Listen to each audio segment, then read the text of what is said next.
바울은 우리 성도들의 행동 하나하나를 신중하게 생각하고 결정하여 지혜롭게 하라고 명령하고 있습니다. 그러니까 신앙생활은 아무 생각 없이 믿습니까? 아멘 하는 것이 아닙니다. 말발타 사발타하면 이루어지는 것이 아니에요. 주문을 외우면 이루어지는 것이 아니에요. 정말 그것이 옳은 것인가를 잘 생각하고 그것이 옳다고 여겨질 때 아멘 하는 것입니다.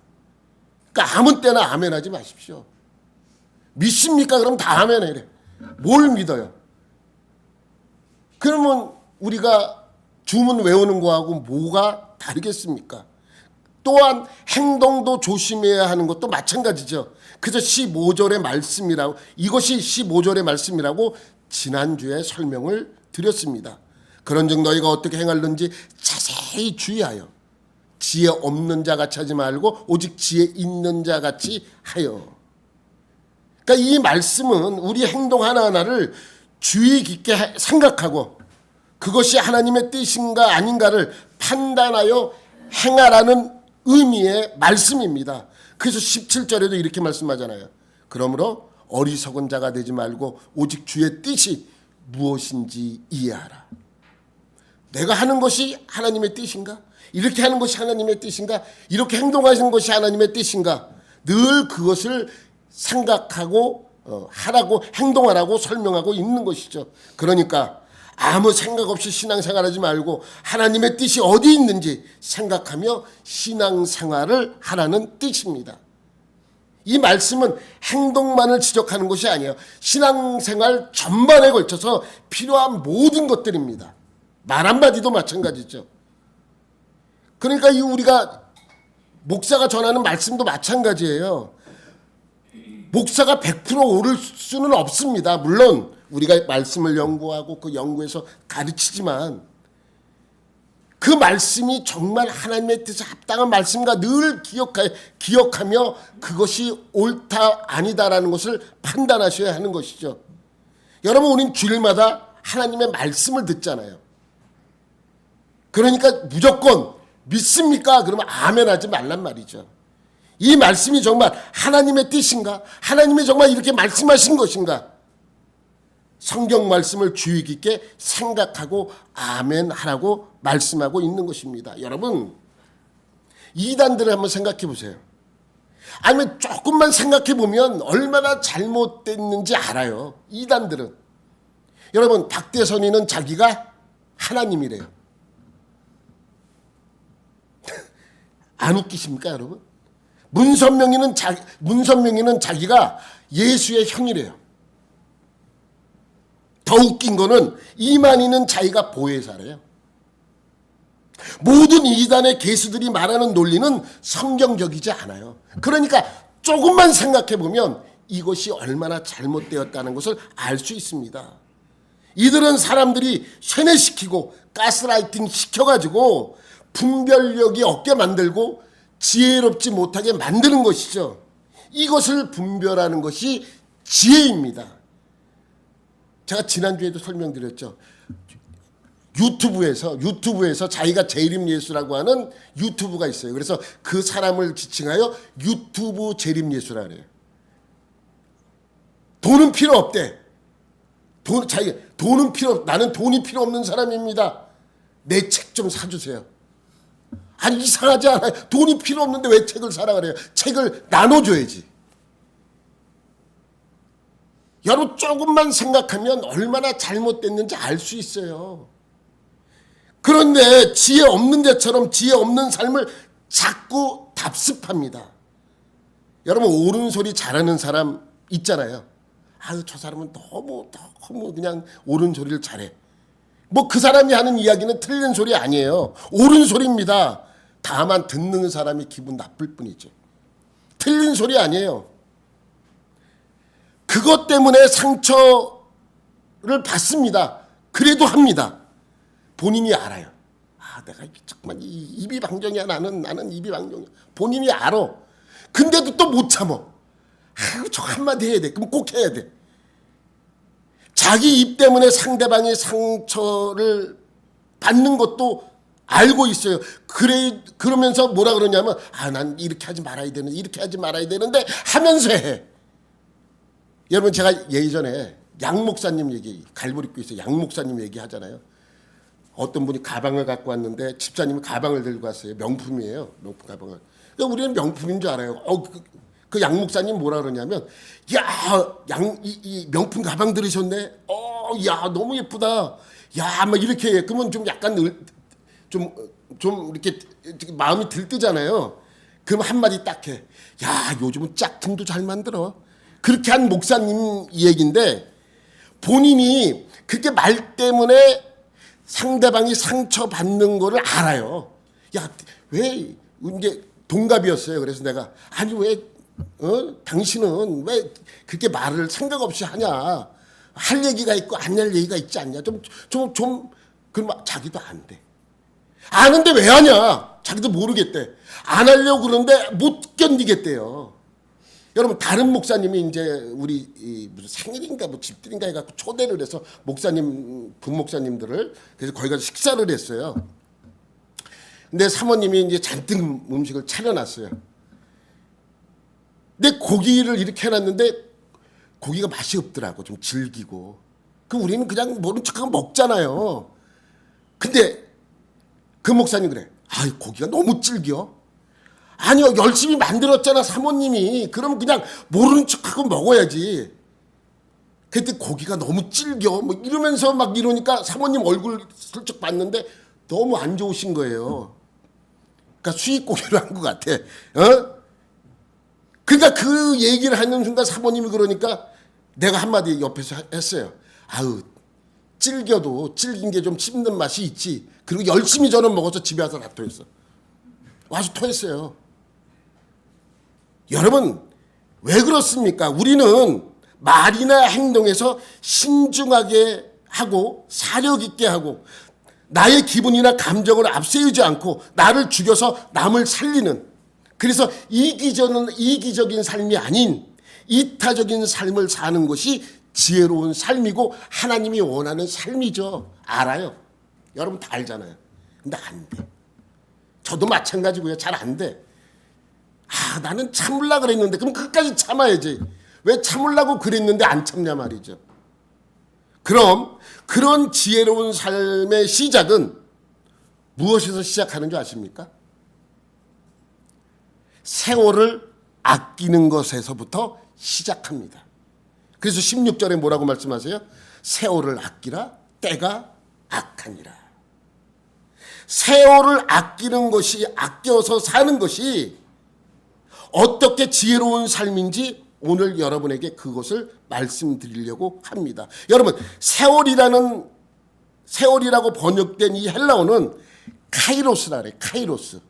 카이로스는 세월이라고 번역을 했지만 시간이라는 것으로 더 많이 쓰여요. 그리고 기회라는 단어로도 쓰기도 합니다. 여러 가지 뜻이 있어요. 그런데 이 시간이라는 이 단어가 카이로스라고도 쓰이지만 여러분이 잘 아는 크로노스라고도 쓰입니다. 크로노스. 여러분 시계 이름 크로노스 들어보셨죠? 무슨 크로노스 기능에 이 크로노스라는 이 뜻이 뭐냐면 이것도 시간이에요. 시간인데 의미가 달라요. 크로노스는 그냥 흘러가는 시간을 뜻해요. 그냥 흘러가는 시간. 그런데 카이로스는 조금 그 의미가 다릅니다. 카이로스는 의미 있는 시간. 나 그 시간은 참 의미 있는 시간이었어. 난 이 시간을 좀 열심히 살아야지. 이렇게 특별한 목적이 담긴 시간을 뜻할 때는 카이로스는 단어를 씁니다. 그러니까 우리가 이럴 때 그냥 하루하루 시간이 흐릅니다 라고 할 때는 크로노스라는 단어를 쓰죠. 그런데 집에서 노는 백수 아들에게 아버지가 야 시간이 이렇게 흐르는데 너 이러고 있을 거야 라고 할 때 뭐라고 쓴다고요? 카이로스라는 단어를 쓰는 거예요. 어떤 의미, 중요한 시간을 뜻할 때. 그래서 이 카이로스는 시간이라고도 번역되지만 세월, 또 기회라는 뜻으로도 번역할 수 있는 것이죠. 아끼라로 번역된 헬라어는 엑사고라죠. 엑사고라죠. 넘기면 엑사고라죠. 엑사고라조는 악기라고 번역됐지만 그 뜻은 뭐냐면 구속하다, 성량하다, 값을 다 치르다. 값을 다 치렀다는 거예요. 이 뜻이 엑사고라조예요. 글씨도 예쁘죠? 헬라어 글씨가 아주 그냥 뱀처럼 아주 그런 글자가 좀 있는데 엑사고라조라고 그렇게 읽습니다. 그러니까 이 엑사고라조는 여러 가지 뜻이 있는데 값을 치르고 다 사다라는 의미가 있어요. 다 치루었다. 속량하다. 그러므로 카이로스 엑사고라조는 문자적으로 해석을 하면 그냥 뭐라예요? 무슨 뜻이에요? 시간을 사라. 기회를 사라. 세월을 아끼라. 기회를 놓지 말라. 기회가 왔을 때 잡아라. 속량받을 시간이다. 라는 여러 뜻을 갖고 있습니다. 그러니까 하나님이 내게 주신 시간을 하나님의 뜻대로 잘 쓰면서 살라는 의미의 말씀이죠. 아니면 하나님이 주신 생명의 시간이 내게는 기회라고 설명하고 있는 것이죠. 어떤 기회입니까? 하나님의 뜻에 맞게 살아낼 수 있는 기회. 특별하게 우리에게 그 기회를 주셨다는 거예요. 우리가 성숙하고 거룩하고 자라날 수 있는 그 기회가 되는 시간들이란 뜻입니다. 또 구원받을 기회라는 뜻도 담겨 있습니다. 그러니까 구원받을 기회를 놓치지 마 라는 뜻도 이 안에 담겨져 있는 거예요. 그러니까 그 시간들을 다 사버리라는 거예요. 내가 내 것으로 만들라는 거예요. 허튼 데 시간을 낭비하지 말라는 뜻입니다. 여러분이 살면서 이런 생각 한 번쯤 다 해보셨을 것입니다. 내 인생이 다시 한번 20대로 간다면 허투루 살지 않을 텐데. 뭐 이런 생각 안 해보셨습니까? 내가 다시 과거로 돌아가서 산다면 내가 지금의 이 삶보다는 더 나은 삶, 허투게 시간을 보내며 살지는 않을 텐데. 그런데 안타깝게도 인생이 다시 주어지지 않습니다.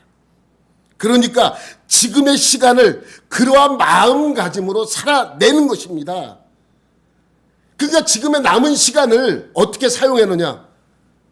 세월을 아끼면서 살아가는 거예요. 그 기회를 내가 사야 돼요. 여러분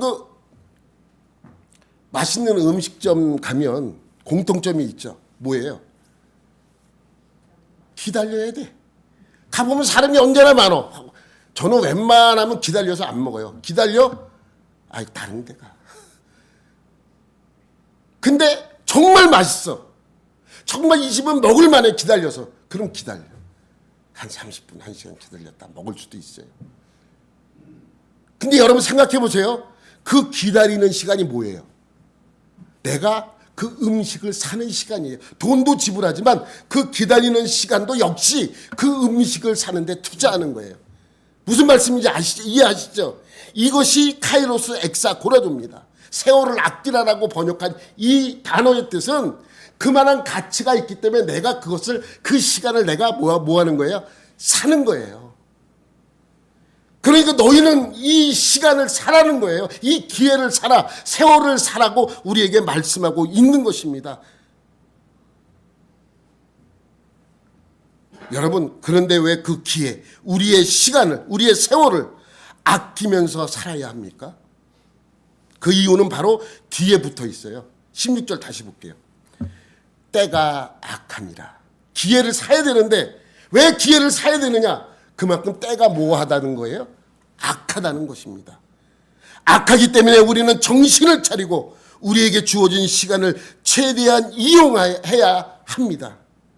그러니 구원받을 기회에 왔을 때 구원을 받아야지, 구원받을 때 구원을 받지 못한다면 어떻게 되겠습니까? 여러분, 우리의 구원은 내가 살아있을 때만 가능해요. 살아있을 때만. 죽은 다음에 죽어보면 알겠지. 그러면 죽어서 그렇다면 죽은 다음에 믿겠지. 여러분, 죽은 다음에 믿어도 소용없습니다. 그러니까 기회가 왔을 때 그 기회를 사는 거예요. 여러분, 미국 청교도를 대표하는 조나단 에드워드 목사님이 계십니다. 여러분 들어보셨죠? 한 번쯤 들어보셨을 거예요. 조나단 에드워드 목사님. 이 목사님이 20살 때 쓴 거예요. 70가지의 결심문. 20살 때 썼대요. 내가 이거를 준비하면서 나는 20살 때 무슨 결심을 했지?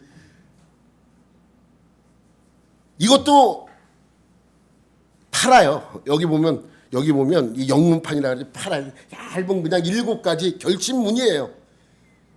근데 거기 쭉 첫 번째 뭐 두 번째 넘기면 사진 내가 첫 번째, 두 번째, 세 번째, 다섯, 여섯, 이 70가지까지 적어놨어요. 근데 여기 다섯 번째 보면 뭐라고 적혀 있어요? 한순간의 시간도 절대로 낭비하지 말고 그 시간을 가능한 한 최대로 유익하게 사용하자. 20살 때 적은 거예요. 20살 때. 이것을 써서 가지고 다니면서 늘 확인하면서 평생을 그렇게 살았습니다. 평생을. 시간을 낭비하지 않고. 그래서 지금 우리 개신교 개혁신학주의를 표방하는 모든 사람들은 이 조나단 에드워드 목사님을 모르는 사람이 없을 정도로 그만큼 하나님 앞에 온전한 삶을 살았던 분입니다. 여러분은 시간을 낭비하지 않고 세월을 아끼고 있습니까? 그런데 시대가 악하기 때문에 세월을 아끼기가 너무 힘들어요. 그래서 다시 한번 우리에게 명령하고 있습니다. 그것이 18절이에요. 다 같이 시작. 술 취하지 말라. 이는 방탕한 것이니 오직 성령으로 충만함을 받으라.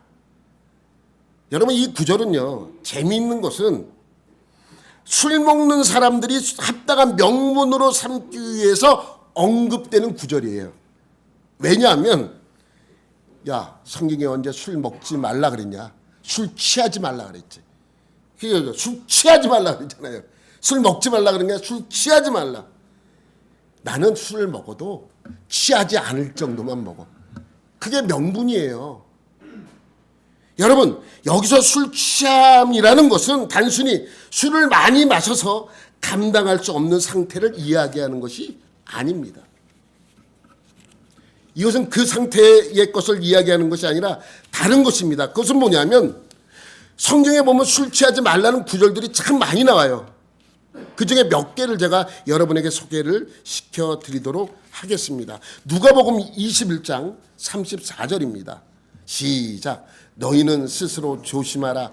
그렇지 않으면 방탕함과 술 취함과 생활의 염려로 마음이 둔하여지고 뜻밖의 그 날이 덕과 같이 너희에게 임하리라. 그렇죠. 뭐 술 취하지 말라는 내용이 이 안에 담겨져 있죠. 로마서 13절 13절에도 있어요. 시작. 낮에와 같이 단정히 행하고 방탕하거나 술 취하지 말며 음란하거나 호색하지 말며 다투거나 시기하지 말고. 세 번째 또 있어요. 갈라디아서 5장 21절이에요. 시작. 투기와 술 취함과 방탕함과 또 그와 같은 것들이라. 전에 너에게 경계한 것 같이 경계하노니 이런 일을 하는 자들은 하나님의 나라를 유업으로 받지 못할 것이요. 네? 베드로전서 4장 3절에도 있어요. 시작. 너희가 음란과 정욕과 술 취함과 방탕과 향락과 무법한 우상 숭배를 하여 이방인의 뜻을 따라 행한 것은 지나간 때로 족하도다. 여러분 많이 있어요. 술 취하지 말라는 내용은 성경에 더 있습니다. 근데 여기에 보면 공통점이 있어요. 찾으셨어? 읽으면서? 술 취함. 그러니까 함께 항상 오는 단어가 있어요. 방탕이에요. 방탕. 오늘 본문도 마찬가지예요. 오늘 본문도 술 취하지 말라. 이는 방탕한 것이니라고 기록되어 있잖아요. 여러분 이 방탕이라는 것은 헬라어로 아소티아. 이 아소티아는 방탕, 낭비, 방종이라는 뜻을 갖고 있습니다. 여러분 누가복음에 보면 탕자의 비유가 나와요. 탕자. 아버지에게 자기 받을 유산을 미리 땡겨받고 탕으로 가서 어떻게 살아요? 호랑방탕하게 살아요. 그 후 며칠이 안 되어 둘째 아들이 재물을 다 모아가지고 먼 나라에 가 거기서 호랑방탕하여 그 재산을 낭비하더니 할 때 호랑방탕이 바로 아소티아예요. 그러니까 낭비하며 사는 거예요. 낭비, 그 재산을 낭비하였다라고 설명하고 있죠. 그러니까 술 취함이라고 하는 것은 단순히 술 많이 마시지 마 라는 말이 아니라 술로 시간을 허비하지 마, 술 때문에 시간을 낭비하지 마 라는 뜻을 갖고 있는 거예요.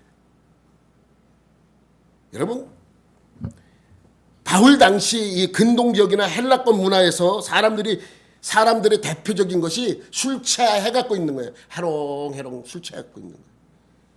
늘 술 취해 있습니다. 여러분, 그 몽골에 가면 마유주라고 있어요. 말 젖을 발효시켜서 만든 음료예요. 음료. 거기는 이제 물이 귀하니까 그 말젖으로 음료를 만들어서 오래 먹게 하려고 발효를 시키는 거예요. 오래 먹으려고. 우리도 김치를 오래 먹기 위해서 발효시키잖아요. 그 말젖을 발효시키니까 이게 약간 알코올 성분이 생겨요. 알코올 성분이 생기니까 이것을 먹으면 약간씩 알딸딸하게 취해요. 한 5도 맥주 정도 도수 정도 이렇게 나오나 봐요. 근데 몽골 사람들, 내가 이제 예전에 그 선교하려고 몽골에 갔는데 거기 나이 드신 분들 보면 그 몽골 전통 옷을 입고 해롱해롱 다녀. 다들 한 반은 그러고 다니는 것 같아. 나이 드신 분들이 해롱해롱 다니는 거예요. 거기는 그 술로 먹는 게 아니라 그냥 있으니까 먹는 거예요. 음료로. 근데 그걸 먹으면 취해요. 여러분, 몽골 사람들이 고기와 그런 술을 어려서부터 먹다 보니까 술이 엄청 세요. 자기들은 취하는 게 아니래. 근데 계속 먹는 거죠. 여러분, 이 헬라권 문화에 있던 그 당시의 문화도 마찬가지입니다.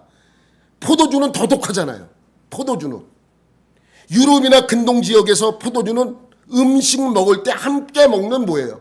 술이 아니라 음식이에요. 음식. 그러니까 그 지역 사람들은 술에 더 노출될 수밖에 없습니다. 음식 먹을 때, 조금씩 먹을 때는 음식이지만 취하려고 먹으면 뭐가 되는 거예요? 그 음식이 술이 되어버리는 거예요. 그러니까 늘 취하는 거예요. 늘 할 일 없으면 갔다가 그거 마시고.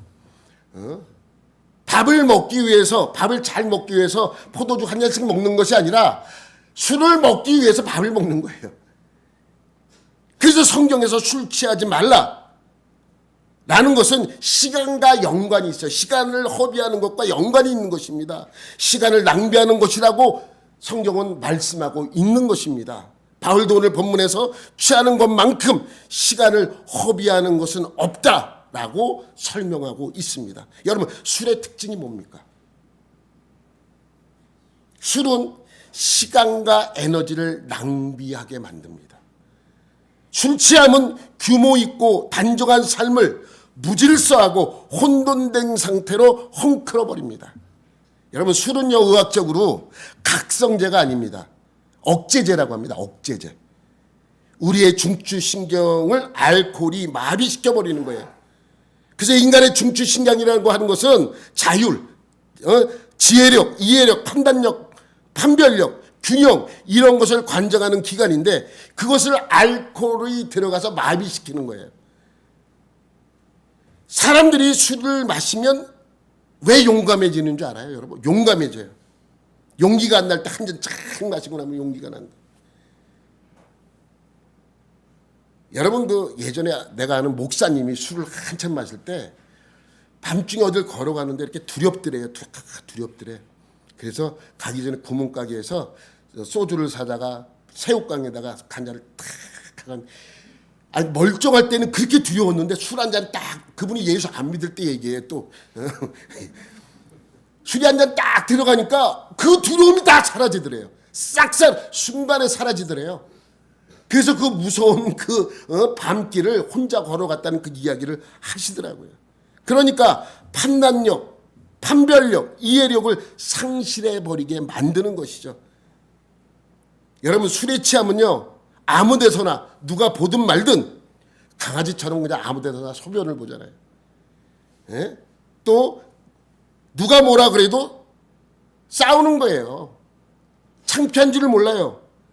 그때 상황을 판별하는 판단력을 잃어버리는 겁니다. 평소에는 겁이 많고 얌전하던 사람이 술만 먹으면 술의 힘을 빌려서 과격한 사람으로 변하는 것을 여러분은 많이 보셨을 것입니다.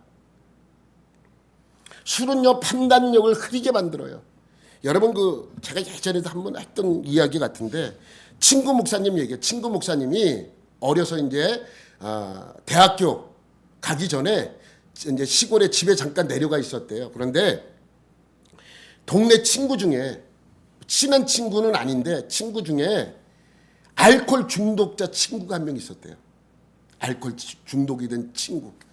매일같이 술을 먹어서 완전히 병원에서는 이미 손을 들었고 간은 이미 다 망가져서 손을 들었어. 그래서 술 먹지 말라고 계속해서 병원에서 쓰러지면 가보면 간 때문에 쓰러져서 병원에서는 약도 없어. 이제 도저히 개선 불가능이라 손도. 그러니까 병원에서는 술 먹지 말라, 술 먹지 말라 계속해서 이야기하는데 소용없습니다. 그냥 와서 또 술 먹는 거예요. 어느 날 애가 벌벌벌 떨면서 왔더래요. 집에 있는데. 그래서 이름을 부르더래요. 그래서 너 왔냐고. 너 몸은 왜 그러냐고. 부탁이 하나 있어서 왔다고 막 몸을 떨면서 얘기하더래요. 뭐냐고. 그 당시에 돈 1,000원인가 얼마를 좀 빌려달라 그러더래요. 소주 대병 살 수 있는 금액, 그 돈을 빌려. 소주 작은 것도 아니고 옛날엔 팔았잖아요. 대병이라고 2호짜리라 그랬나 기억이 잘 못 나는데 하여튼 큰 병짜리 그 되는 돈만큼 돈을 빌려달라 그러더래요. 그 돈을 뭐하냐 그랬더니 아니 돈 좀 빌려달라고 막 이래 떨더래. 그 돈을 빌려줬대요. 뭔지도 모르고 돈을 빌려달라 그러니까 너무 불쌍하니까. 근데 그 돈을 가지고 어디 가냐면 구멍가에 가서 대짜 소주 한 병을 딱 사가지고 그것도 큰 바가지에다 다 딸들이 원샷으로 다 마시더래. 원샷으로. 다음날 이생은 사람이야. 죽었대요. 여러분, 병원에서 아무리 얘기해도 술이 자꾸만 들어가면 판단력을 잃어버립니다. 여러분, 정상인 사람은 간이 망가졌다 그러면 그 술을 먹겠습니까? 여러분, 과거 어떤 여론조사에서 여자들에게 순결을 잃는 가장 제일 되는 원인이 뭐냐고 다 물어봤대요. 설문조사를 했었대요. 근데 여성들 본인들도 뭐라 그러냐면 그 원인을 술로 다 답을 했답니다. 그게 여러분 요즘 보는 신문이나 방송의 사고 소식 들어보면 한 반은 술 때문에 생긴 사건 아니에요. 음주운전으로 가던 사람을 치어가지고 죽이거나 음주 때문에 생긴 사건들, 술 먹고 가다가 돌로 맞아가지고 쓰러진 사건 다 술 때문에 생긴 사건들 아닙니까? 술만 마시지 않았으면 그 엄청난 범죄 행위에서 벗어날 수 있었던 사람들이 그 술 때문에 그렇게 평생을 망치는 경우를 여러분들도 많이 보셨을 것입니다. 음주운전해가지고 연예인이 또 스포츠에서 수십억을 받는 그러한 사람들이 하루아침에 아무것도 못하는 그러한 사람이 돼요. 여러분, 연예인 같은 경우는 음주운전해서 한번 걸리면 어떻게 됩니까? 방송 출연 못하잖아요. 이건 모두 허공에 날려버리는 시간들입니다. 그렇잖아요. 그 술 마시는 시간. 술을 마셔서 내게 득이 되는 시간이 아니라 술을 마시는 순간부터 어떻게 돼요? 점차적으로 이성을 잃고 힘든 시간을 보낼 수밖에 없죠. 그러니까 허공에 날려버리는 시간입니다. 그런 일이 왜 일어납니까? 술이 우리 중추신경을 마비시켜버리기 때문에 그러는 겁니다. 자기 스스로 자신을 조종할 능력을 상실해버리고 마는 것입니다. 여러분, 저는요 제일 이해가 안 되는 게 뭐냐면 술 먹고 술 취한 상태로 제정신이 아닌 상태로 범죄를 저지르면 미필적 고의로 봐가지고 이걸 좀 낮춰줘요, 형량을. 저는 술 때문에 기억나지 않습니다 그러면 가중처벌해야 된다고 생각해요. 어쨌든 간에 이게 작은 범죄든 큰 범죄든 술 때문에 기억나지 않아요 하는 그 사람들한테는 가중처벌해야 된다고 생각을 해요. 그러니까 범죄를 저지르고 뭐라 그래요? 기억나지 않는데요. 술 먹어서 기억나지 않는데요. 그러면 가중처벌 되니까 어떻게 해서든지 기억하려고 노력할 거 아닙니까? 여러분, 우리는 짐승과 다른 게 뭡니까? 짐승은 본능에 따라 살아요. 먹고 싶을 때 먹고 자고 싶을 때 자고. 동물들은 생각하지 않습니다. 그냥 싸우고 싶을 때 싸우고 교접하고 싶을 때 교접합니다. 누가 뭐든 말든 상관하지 않아요. 그것을 우리는 뭐라고 불러요? 짐승. 우리 인간은 어떻습니까? 이성이 있습니다. 판단력이 있습니다. 이해력이 있기 때문에 절제하고 자제할 수 있고 인내할 수 있는 능력이 있는 겁니다. 그런데 술은 그것을 빼앗아가 버리고 맙니다. 그러니까 그 중추신경이 마비된 상태의 인간은 짐승과 다를 바 없는 거예요. 그러니까 그 순간은 짐승과 똑같이 본능에 따라 하고 싶은 대로 하는 겁니다. 그 시간을 여러분이 짐승의 시간으로 빼앗겨 버리고 마는 것입니다. 그래서 중요한 건 여러분이 술을 마시지 않고도 이렇게 술 취한 사람들과 같이 여러분의 시간을 호랑방탕하게 낭비하고 사실 수 있다는 것을 잊으시면 안 됩니다.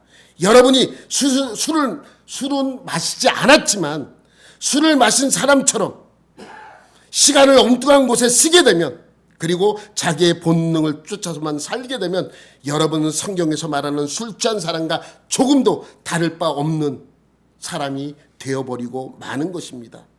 성경은 그 모든 상실의 시간들을 가리켜서 술 취함과 방탕이라고 경고하는 겁니다. 단지 술만 먹는 것이 나쁘다는 것이 아니라 그것과 방불하게 여러분의 시간을 헛되이 써버린다면 그것은 술 취함과 조금도 다를 바가 없는, 지금 제가 말씀드린 그런 모든 것들, 말도 안 되고 안 되는 그러한 것들을 술 취한 사람들과 조금도 다를 바가 없는 것으로 경고하고 있는 것이죠. 여러분, 그렇다고 술 취하는 것, 술 먹어도 괜찮다는 말은 아닙니다.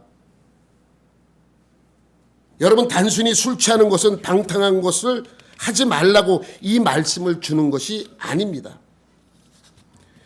무엇을 강조하기 위해 이 말씀을 하고 있는 것입니다. 여러분 18절 우리 다시 보면 이런 말씀이 있습니다. 술 취하지 말라, 이는 방탕한 것이니 오직 성령의 충만함을 받으라.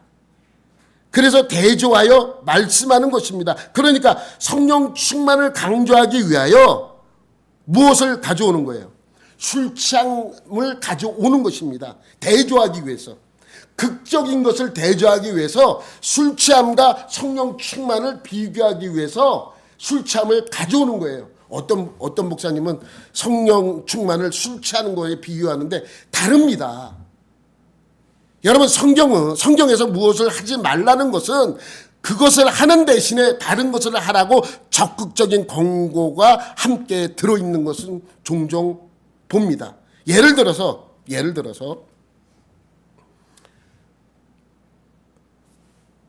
집에서 매일 오락만 해 하는 아들에게, 야, 너는 하라는 공부를 하는 거 맨날 오락만 하냐? 넌 앞으로 오락하지 마! 라고 부모님이 그에게 얘기를 했다면 그 옆에서 공부를 못하지만 오락은 안 하는 동생이 뭐라 그러냐면, 나는 오락은 안 하는데. 그럼 칭찬받을까요? 그래, 넌 오락 안 하지. 넌 참 착하다. 야, 넌 오락이라도 해, 좀. 아니, 공부도 못하는 놈이 오락도 안 하고 너 그 도대체 뭐 하는 거야? 여러분, 그러니까 여기서 오락하지 마라는 것은 무엇을 하라고 강조하기 위해서입니까? 공부하라고. 차라리 넌 오락이라도 해라. 너는 오락도 안 하고 성실하고 말도 잘 듣는데 공부를 너무 못해. 넌 좀 오락이라도 좀 해. 라고 이야기하는 것과 같은 것입니다. 그러니까 오락하지 말라는 건 공부하라는 말의 강조지 단순히 오락만 하지 말라는 말이 아닙니다. 성경도 똑같은 말씀이 있죠. 지금 뭘 하지 말라는 것은 그 시간에 뭘 다른 것을 하라고 설명하고 있는 것이에요. 그러니까 성경은 늘 이 소극적인 권고와 함께 적극적인 권고가 함께 들어있다는 말이죠. 그러니까 18절도 마찬가지예요. 술 취하지 말라는 소극적인 권고의 말씀이라면 성령 충만은 적극적인 권고입니다. 그러니까 여러분은 시간을 호랑방탕하게 쓰는 대신에 성령 충만한 삶을 살라고 설명하고 있는 거예요. 예수 그리스도의 십자가의 삶과 자기 자신을 부인하는 삶과 섬김의 삶과 그분의 성품을 내 삶 속에서 구현해내는 그런 성령 충만한 삶을 살아내야 합니다. 여러분, 시간을 아끼고 아껴서 그러한 성령 충만한 삶을 열심히 살아내셔야 하는 것입니다. 정말 복음이 무엇인 줄 아는 사람은 게으를 수가 없어요. 여러분, 제가 오래전에 신문에서 봤던 내용인데 어떤 할머니가 70살인가 80살이 가까웠던 것 같아요. 뭐 내가 기억은 잘 안 나는데 그분이 초등학교에 입학을 했대요. 그러니까 이제 약간 나이 드신 완전히 할머니, 그러니까 증손주들과 함께 학교를 다녀야 되는 그 할머니가 학교에 입학을 하니까 신문에서도 신기했더니 이제 기사가 난 거예요. 그 기자가 물었어요. 아니 이렇게 늦은 나이에 왜 학교에 입학했냐고 이렇게 물어보니까 할머니가 이렇게 대답을 합니다. 내가 나이 들어서 교회를 다니게 됐는데 성경을 너무너무 보고 싶은데 맨날 목사님이 앞에서 성경 뭐 어디 얘기하는데 하나도 모르겠다고. 그래서 한글을 몰라서 내가 모르니까 이 한글을 좀 배워서 성경을 보고 싶다고. 그래서 내가 이 학교에 입학을 한 거라고. 여러분 대단하지 않아요? 그런 생각 자체가 대단하지 않아요? 어떤 분은 이렇게 생각하시는 분이 있죠. 아니 그 나이쯤 되면 그냥 목사님 설교나 듣고 교회에서 그냥 있으면서 그냥 계시면 되지. 뭐 그 나이에 그것도 고등학교도 아니고 대학교도 아니고 초등학교를 입학했나 라는 생각을 하실 수도 있습니다. 그런데 그분은 이런 생각이겠죠. 내가 내일 당장 죽더라도 오늘 나는 성경 한 장을 읽겠다라는 마음이 있죠. 여러분 열심에는 나이와 상관이 없습니다. 이것이 성령 충만입니다.